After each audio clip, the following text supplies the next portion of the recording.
Welcome back दोस्तों मेरे YouTube channel पे। तो जैसा कि हमने आगे के क्लासेस में देखा, मैंने कुछ छोटे छोटे समरी टॉपिक्स डाले थे जो कि आपको एग्ज़ाम के टाइम पे आपको काफ़ी हेल्प करेंगे रिवीजन करने में। तो आज उसी तरह मैं एक इकोनॉमिक्स का टॉपिक उठाना चाह रहा हूँ जो कि क्लास 12 में है, और बोर्ड्स के लिए तो वो बहुत ही ज़्यादा इम्पोर्टेंट टॉपिक है। मनी फ्लो और इन्फ्लेशन। जैसे कि आप लोगों ने पढ़ा होगा कि गवर्नमेंट जो है, आरबीआई जो है, वो कैसे हमारे कंट्री में इन्फ्लेशन और साथ ही साथ मनी फ्लो को कंट्रोल करती है। तो आपको एक आइडिया हो सके, एक रिवीजन हो सके आपके एंड टाइम पे, तो मैं इसी कारण से ये एक वीडियो बना रहा हूँ। तो आप लोग ज़रूर इस वीडियो को पूरे एंड तक देखिएगा। तो सबसे पहले स्टार्ट करते कि इन्फ्लेशन का मतलब क्या होता है या मनी फ्लो का मतलब क्या होता है। What is inflation?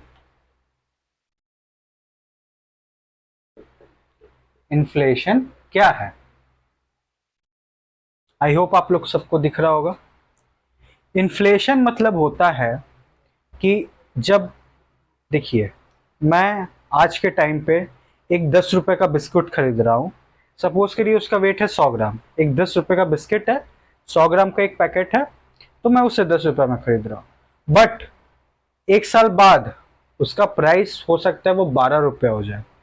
तो देखिए, दाम में बढ़ोतरी हुआ सामान का, हुआ ना। तो वो जो 2 रुपया है वो इन्फ्लेशन के तक चक्कर में वो बढ़ा है। इन्फ्लेशन का सिंपल मीनिंग है कोई भी चीज का रेट बढ़ते जाना। अब मनी फ्लो क्या है? अब देखिए, सरकार प्रिंट करती है पैसा, पैसा प्रिंट होता है आरबीआई से, वो फिर इकोनॉमी में जाता है, राइट। तो कितना इकोनॉमी में पैसा सर्कुलेट करना है कि इन्फ्लेशन कंट्रोल में रहे? देखिए, आपके पास अगर पैसा ज्यादा होगा, आप उसे खर्च करिएगा। जैसे ही खर्च करिएगा, इकोनॉमी में जो है मेरा डिमांड, इकोनॉमी में मेरा जो डिमांड है सामान का, वो शूट होगा, अप होगा, ऊपर जाएगा। तो जैसे ही डिमांड बढ़ेगा, अब देखिए रिसोर्सेज तो हम लोग के पास कम है, वो प्रोडक्ट बनाने का लिए जैसे ही डिमांड बढ़ेगा, रिसोर्सेज कम है, उसका वो रिसोर्सेज का भी डिमांड बढ़ेगा साथ साथ। अब रिसोर्सेज कम है तो क्या होगा कि दाम बढ़ेगा, रिसोर्सेज का दाम बढ़ेगा तो फाइनल प्रोडक्ट का भी दाम बढ़ेगा। तो जैसे ही मनी फ्लो ज्यादा होगा, वैसे ही उस कंट्री में इन्फ्लेशन भी बहुत ज्यादा होगा। तो अब इन्हीं सब चीजों को सरकार बोल लीजिए या आरबीआई बोल लीजिए कैसे रेगुलेट करती है, वो हम आज के क्लास में देखेंगे। तो चलिए शुरू करते हैं। मैं बोर्ड मिटा लेता हूं पहले।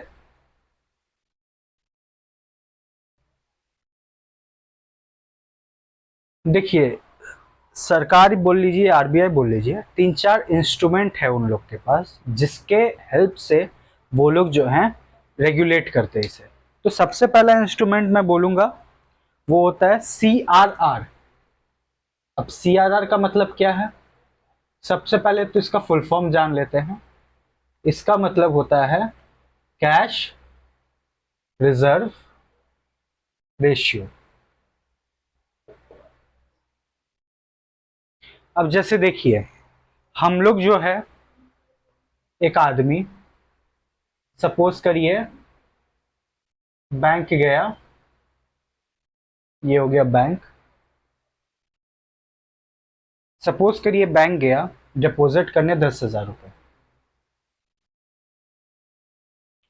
अब देखिए, आरबीआई क्या कहता है ना, कि जितना भी मनी डिपॉजिट हो रहा है बैंक में,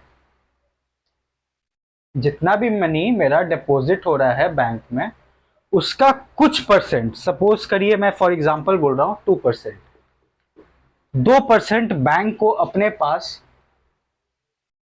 कैश के फॉर्म में रखना पड़ेगा। उसका वो यूज कर ही नहीं सकते हैं, उसको अपना एक रिजर्व बना के उसमें वो कैश जमा करना पड़ेगा, उसको वो अनटच्ड रखना पड़ेगा।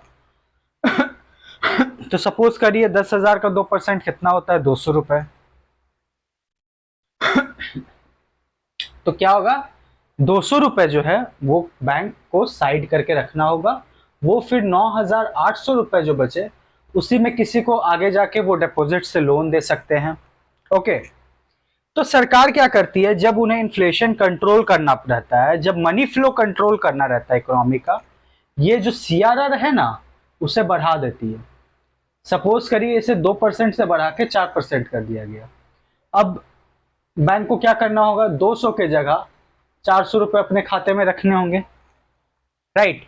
तो बैंक के पास रिमेनिंग कितना बचा, ₹9,600। ठीक है, तो देखिए बैंक का जो है लोन देने का क्षमता घटा। अब जैसे ही क्षमता घटा, सामने वाले के पास पैसे घटेंगे, पैसे घटेंगे तो वैसे ही मनी फ्लो घटेगा, मनी फ्लो घटेगा तो ऑब्वियस सा बात है मेरे पास पैसा ही नहीं रहेगा तो मैं खर्च क्या करूंगा। तो वैसे ही धीरे धीरे करके जो है वो फिर इन्फ्लेशन जो होता है वो घटने लगता है, राइट। सबसे पहला पॉइंट ये कवर अप हमने किया। अब इसी का उल्टा सोच लीजिए कि नहीं, इन्फ्लेशन काफी ज्यादा कंट्रोल में है, मनी फ्लो को अब बढ़ाना है इकोनॉमी में।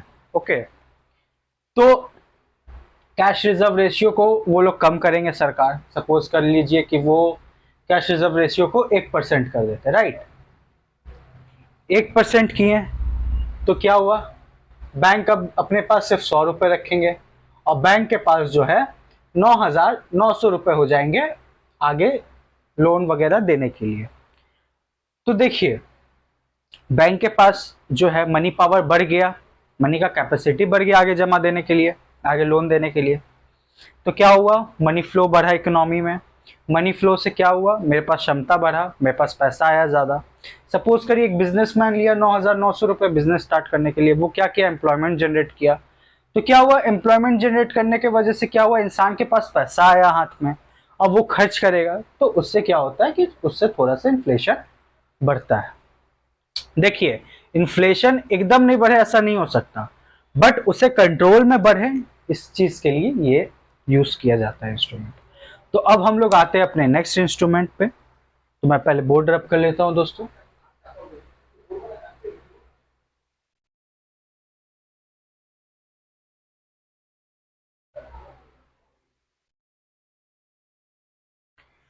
दूसरा इंस्ट्रूमेंट जो है वो होता है SLR, statutory liquidity statutory liquidity ratio. Statutory liquid ratio आप भी बोल सकते हैं इसे, स्टैट्यूटरी लिक्विड रेशियो। ये भी सीआरआर के तरह ही है। जैसे कि मैंने अभी आपको एग्जांपल दिया था, ये हो गया मेरा बैंक, ये मैं एक आदमी हूं, मैंने यहां पे डिपॉजिट किया ₹10,000। अब एसएलआर क्या करता है, ये आरबीआई क्या कहते हैं, आरबीआई कहता है कि जितना भी आपको डिपॉजिट हो रहा है तो सीआरआर तो आप रख ही रहे हो, साथ ही साथ आपको एक रेशियो मेंटेन करके चलना होगा जिसको बोलते हैं स्टैट्यूटरी लिक्विड रेशियो। वो भी सपोज कर लिए 0.5% है। अब स्टैट्यूटरी लिक्विड रेशियो में सारा लिक्विड चीज आ गया, लिक्विड चीज मतलब कैश, कैश के साथ साथ गोल्ड, सिल्वर, जो कि मतलब कि आप तुरंत उसे कैश के फॉर्म में ला सकते हो। आज को मैं चाहूं तो अपने सोने की चीज को तुरंत बेच सकता हूं सोनार के पास और उसके अगेंस्ट में कैश उठा सकता हूं। उसके लिए मुझे 2 दिन या 4 दिन या 5 दिन रुकने का जरूरत नहीं रहेगा। तो उस फॉर्म में भी कुछ अपने पास आप गोल्ड बोल लीजिए, कैश बोल लीजिए, या जो भी लिक्विड इंस्ट्रूमेंट्स होता है वो रखने का जरूरत पड़ता है बैंक को। इसका भी कंसेप्ट सीआरआर के जैसा एकदम हूबहू है। अगर इन्फ्लेशन को कंट्रोल करना है, इन्फ्लेशन को गिराना है, ये एसएलआर को बढ़ाना पड़ेगा। उससे क्या होगा, सपोज करिए कि कैश के फॉर्म पे ही रखता है, या कैश के फॉर्म में नहीं, गोल्ड के फॉर्म में रखना होगा, ठीक। गोल्ड के फॉर्म में भी अगर बैंक रखना चाहे तो पहले उसको गोल्ड चाहिए, गोल्ड के लिए भी उसे क्या करना होगा कि या तो उसे लोन मिलता है सिक्योरिटी के अगेंस्ट, वो सिक्योरिटी रहा तो उसको यूज करना पड़ेगा, जो कि सिक्योरिटी देखिए बैंक भी ना सिक्योरिटी अपने मन से यूज नहीं कर सकता है। अब या तो उसको मार्केट से गोल्ड खरीदना होगा, गोल्ड खरीदने के लिए भी पैसे चाहिए, या तो सपोज करिए वो कैश ही में रखा, तो क्या होगा कि जैसे 0.5% है उसको बढ़ा के 1% कर दिया गया, तो जो बैंक 9,950 रुपया पहले दे सकता था, अब वो जाके 9,900 रुपया ही दे पाएगा आगे। एज इन द सेंस आप लोन के तरह देख लीजिए इसे, 9,900 रुपया दे पाएगा। तो क्या हुआ, बैंक का कैपेसिटी कम हुआ, बैंक का कैपेसिटी कम हुआ, मनी फ्लो कम हुआ इकोनॉमी में, इकोनॉमी में मनी फ्लो कम हुआ तो इन्फ्लेशन भी कंट्रोल होगा। वैसे ही वाइस वर्सा होता है, जब इन्फ्लेशन मैं नहीं बोलूंगा, मनी फ्लो बढ़ाना है इकोनॉमी में, उससे थोड़ा बहुत हाँ इन्फ्लेशन हिट होता है, लेकिन मनी फ्लो का भी होना जरूरी है इकोनॉमी में, तो इसीलिए थोड़ा सा करना पड़ता है। तो अब इसे घटा देंगी सरकार, जैसे 0.25% कर दिया, तो क्या हुआ, अब 9,975 रुपए सरकार के पास देने के लिए हो गए, 25 रुपए ज्यादा हो गए देने के लिए। तो जैसे ही ज्यादा हुआ इकोनॉमी में मनी फ्लो बढ़ा, मनी फ्लो बढ़ा तो जाके मेरा इन्फ्लेशन भी थोड़ा सा तो हिट करेगा ही। तो अब चलिए हम लोग आते हैं अपने नेक्स्ट इंस्ट्रूमेंट में, जो कि ये थर्ड इंस्ट्रूमेंट हमारा।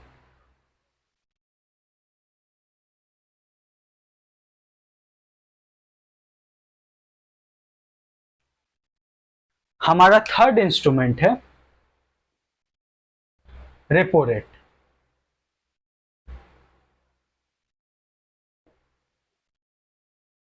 चलिए देखते हैं रेपो रेट क्या होता है। अब जैसे क्या होता है कि इकोनॉमी में बैंक है, बैंक को भी पैसे चाहिए होते हैं, ओके, तो बैंक किसके पास जाएगा, बैंक गया आरबीआई के पास कि मुझे सपोज करिए 5,000 रुपए चाहिए, मुझे काम है। तो रेपो रेट होता है, जब बैंक आरबीआई से लोन लेता है तो जो rate of interest RBI charge करता है उसे बोलते हैं रेपो रेट। तो रेपो रेट से इन्फ्लेशन कैसे कंट्रोल होगा या मनी फ्लो कैसे कंट्रोल होगा, तो चलिए देखते हैं हम लोग। अब देखिए, अगर मनी फ्लो कंट्रोल करना है, सिंपल सा लॉजिक है।